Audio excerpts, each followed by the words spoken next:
रानी हमरा घर में छुटता ए पापा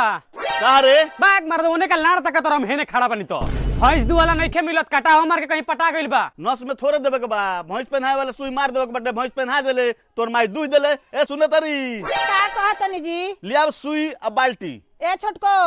बनी रहे बाल्टी या भैंस पहनाए वाला सुई लेके आओ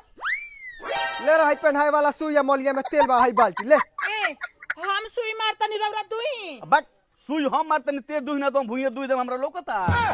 आई लाइली आई दादी सुई है ना कूल्हा पर मारे के पीछे आई रुक फिरोजवा भैंस के तनी चोकर गोत की भागी ना ठीक बा चल ले रे भाई ढेरे दूध दुहे बरवा हां ठीक बा हम दुआ तनी चली जी कूल्हा पर मारी सुई हां चल मारी हां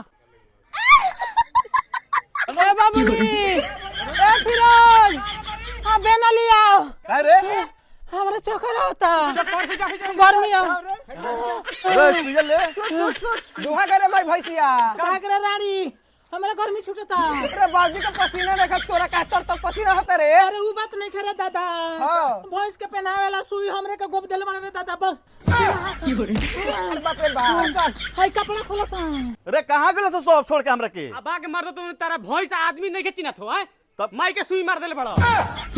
रे कहां बिया